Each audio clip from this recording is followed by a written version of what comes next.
welcome back to another episode of Kelthos Tries. My name is, of course, Kelthos, and and we're still trying Doki Doki Literature Club because I'm trying to get an idea of what the scary factor is in this game.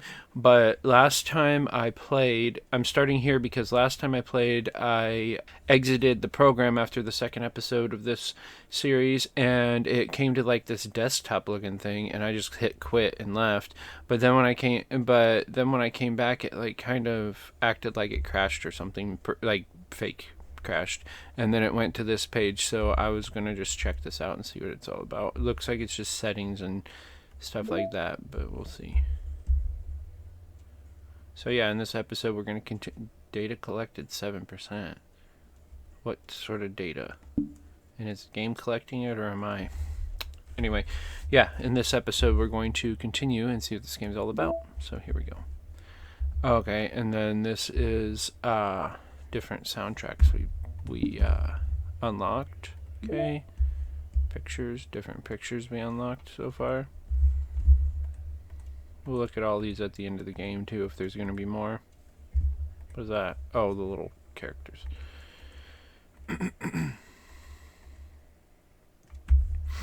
Okay. Mail. Didn't get any mail. Okay, files. Oh, there's files. Okay. Probably don't want to mess with any of this stuff. Yeah. I don't know what any of this is. Weird. Anyway.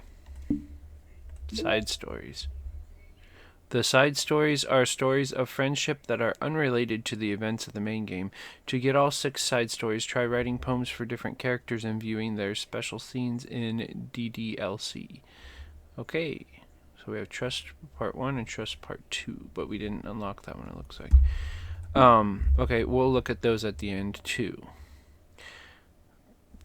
If we actually play this game as like a Let's Play and stuff. But here we go. In the last episode, we had officially joined the literature club, and we had written a poem, and we were choosing who we wanted to read it to. So, in this episode, we're going to choose and continue on. Hint, you can use the skip button to fast forward through text you've already read. Okay. Who should I show my poem to first? Let's do Sayori, because she seemed to be the one that was enjoying most of the words we chose. I'm definitely most comfortable sharing it with Sayori first. She's my good friend after all. Oh my goodness. This is so good, Kelthos. Huh? I love it. I had no idea you were such a writer. Oh, I already read it to her, I guess. Okay. Sayori, you must be seriously overreacting. I'm not a good writer at all. I honestly have no idea what I'm doing. Well, maybe that's why. Because I have no idea what I like either. Haha. Wow, you're not a very good judge of my poem then, I guess. Jeez. I'm sure Yuri's opinion has to be a little more constructive than this. Maybe even Natsuki's. Are you sure you don't like it just because I wrote it? Well, I'm sure that's part of it. I think I understand you better than a lot of these other people, you know? Well, yeah, we've been friends longer. So, when I read your poem, it's not just a poem. It's a Kelthos poem. And that makes it like extra special. Like, I can feel your feelings in it. Sayori hugs the sheet against her chest. You're so weird, Sayori. I'm really happy that you wrote one. It just reminds me of how you're really part of the club now. Not to mention the fact that I'm standing in front of you in the club room. Exactly. Well, of course. I'm not really into it yet, but that doesn't mean I'll break my promise. See? It's like I said before, Kelthos. Deep down, you're not selfish at all, you know. In real life, I'm not. Trying new things like this for other people, that's something that only really good people do. Thanks, Sayori. I'm not sure if Sayori sees the full picture of my motive here. Then again, I can't deny that she's part of the reason I joined. Knowing how much this means to her and all. Yeah. And I'm going to make sure you have lots of fun here, okay?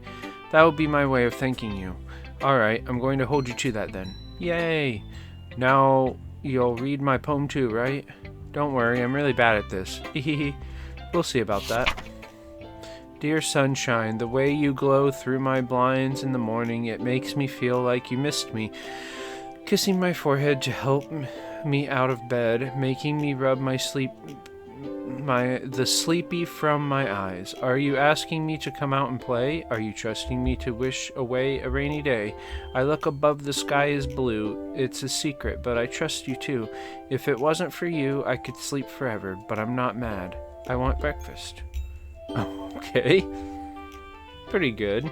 Sayori, this is just a guess, but did you wait until this morning to write this? No. Just a little bit. You can't answer just a little bit to a yes or no question. I forgot to do it last night. Well, at least that makes me feel a little better about myself. Don't be mean. I still tried my best. You did good. Yeah. I didn't mean to say that it was a bad poem. It came out nice, or how should I put it? It sounds just like you. Really? Yeah. Especially that last line. I made eggs and toast.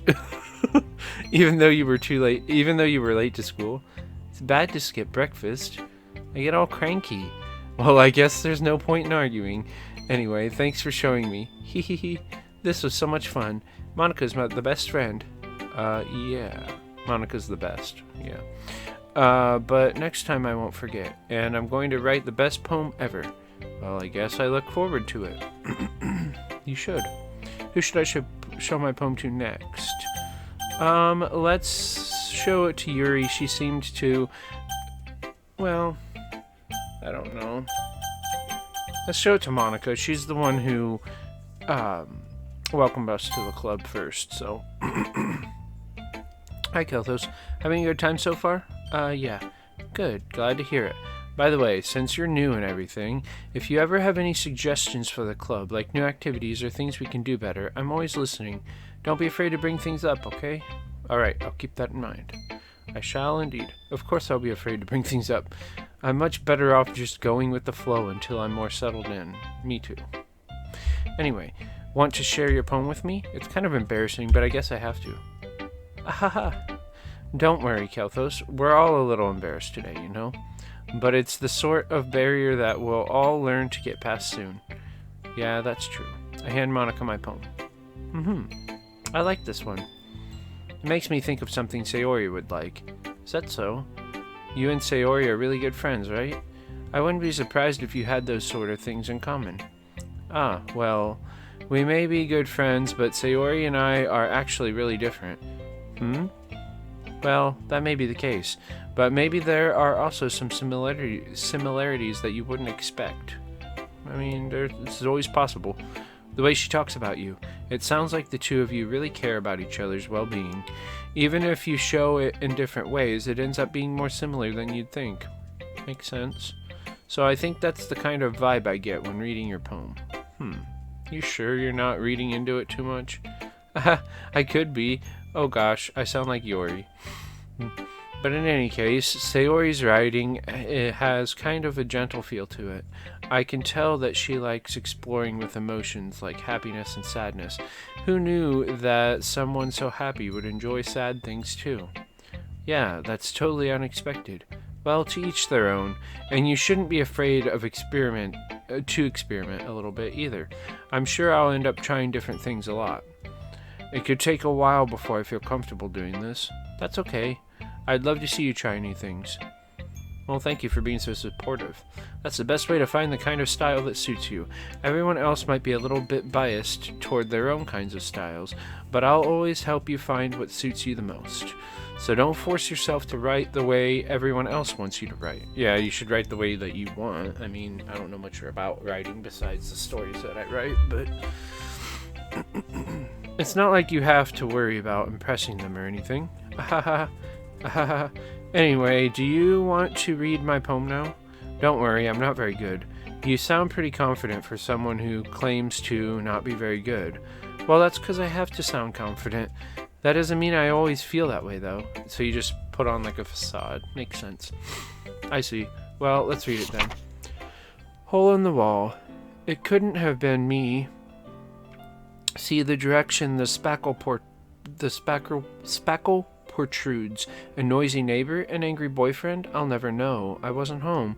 I peer inside for a clue. No, I can't see. I reel, blind, like a film left out in the sun. But it's too late. My retina's already scorched with a permanent copy of the meaningless image. It's just a little hole. It wasn't too bright. It was too deep, stretching forever into everything. A hole of infinite choices. I realize now that I wasn't looking in, I was looking out. And he, on the other side, was looking in. It's kind of creepy there, Monica. So, what do you think? It's very freeform, if that's what you call it. But, sorry, I'm not really the right person to ask for feedback. Haha, it's okay. Yeah, that kind of style has gotten pretty popular nowadays. That is, a lot of poems have been putting emphasis on the timing between words and lines. When performed out loud, it can be really powerful. What was the inspiration behind this one? Well, I'm not sure if I know how to put it. I guess you could say that I had some kind of epiphany recently. It's been influencing my poems a bit. An epiphany? Yeah, something like that. I'm kind of nervous to talk about deep stuff like that because it's kind of coming on strongly. Maybe after everyone is better friends with each other. Anyway, I mean, that makes sense. You don't want to, just spill everything all at once. Here's Monica's writing tip of the day. Sometimes when you're writing a poem or a story, your brain gets too fixated on a specific point. If you try so hard to make it perfect, then you'll never make any progress. I mean, nobody's perfect, so that makes sense. Just force yourself to get something down on the paper and tidy it up later. Another way to think about it is this. If you keep your pen in the same spot for too long, you'll just get a big, dark puddle of ink. So just move your hand and go with the flow. That's my advice for today. Thanks for listening. You're welcome. Who should I show my poem to next? How about Yuri?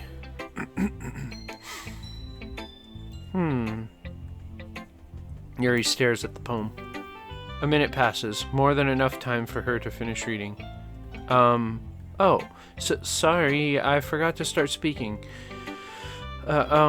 It's fine, It's fine, don't force yourself. I'm not. I just need to put my thoughts into words. Hold on. Okay. This is your first time writing a poem, right? Well, yeah. Why do you ask? I'm just making sure. I guessed that it might be after reading it through it. So it's that bad. No. Did I just raise my voice? I'm sorry. Yuri buries her face in her hands. I couldn't help but notice that it's been several minutes and we really haven't gotten anywhere. That's true. It might take Yuri a while to get used to new people. Well, it takes me a while to get used to new people too, so it's fine. It's fine, I really didn't notice. What were you saying? Right. It's just that there are specific writing habits that are usually typical of new writers, and having been through that myself, I kind of learned to pick up on them.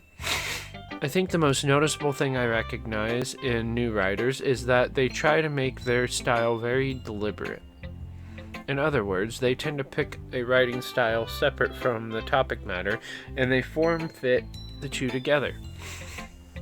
I didn't know that.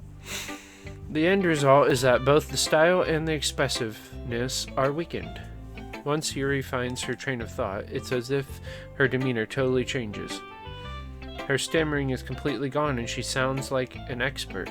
Well, because she's really passionate about it, I guess. Of course, that's not something you can be blamed for. There are so many different skills and techniques that go into writing, even a simple poem. Not just finding them and building them, but getting them to work together is probably the most challenging part.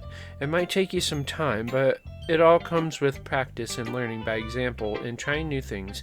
I also hope that everyone else in the club gives you valuable feedback. Natsuki can be a little biased, though. Biased how? Well, never mind. I shouldn't be talking about people like that. Sorry, it's fine. I'm not sure if Yuri is apologizing to herself, to me, or to Natsuki. Maybe all three. Do you mind if I read your poem now? Please do. I'd love to share my thought process behind it.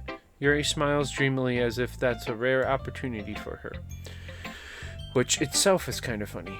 After all, isn't this supposed to be a literature club? That's true. Ghost under the light. The tendrils of my hair illuminate beneath the amber glow. Bathing. It must be this one. The last remaining streetlight to have withstood the test of time. The last yet to be replaced by the sickening blue-green hue of the future. I bathe, calm, breathing air of the present, but living in the past. The light flickers. I flicker back. Wow.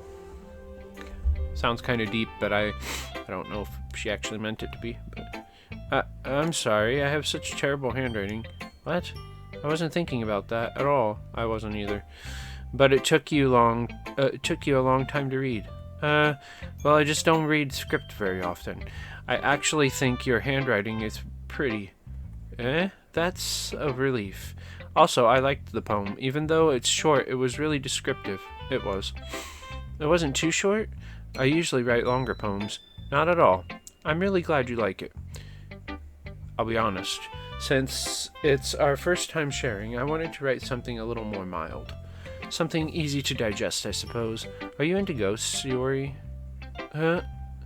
Actually, the story isn't about a ghost at all, Kelthos. Really? I must have totally missed the point. Well, I suppose you did only glance over it after all. But remember that poets often express their own thoughts, feelings, and experiences in their work. To me, it seemed like she was talking about the fear of the past being overwritten by the future. They usually do more than tell a simple story or paint a picture. In this case, perhaps the subject of the poem is only being symbolically compared to a ghost, lingering in her last remaining place of comfort, unable to let go of the past, and soon to be left with nothing. That's a lot more solemn, putting it that way. I hadn't even thought of that. That's impressive. It's nothing, really. Well, it makes me happy that you think that. Just remember that it won't be long before you pick up on these things, too. Probably not. Yeah, maybe you're right. Guess I'll have to keep trying. I'm counting on you. And Nasuki.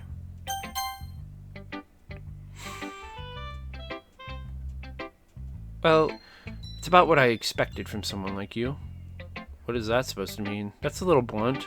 Well, excuse me. It's not like I said it was bad. It just didn't invoke any emotions. So basically, it's not cute enough for your tastes. Do you want to get smacked? I'll pass. Well, anyway, I guess I need to show you mine. Not that you'll like it. Eagles can fly, monkeys can climb, crickets can leap, horses can race, owls can seek, cheetahs can run, eagles can fly, people can try. That's about it. Yeah, it's not that good. Yeah. I told you weren't gonna like it. I like it. What? Just be honest. I am.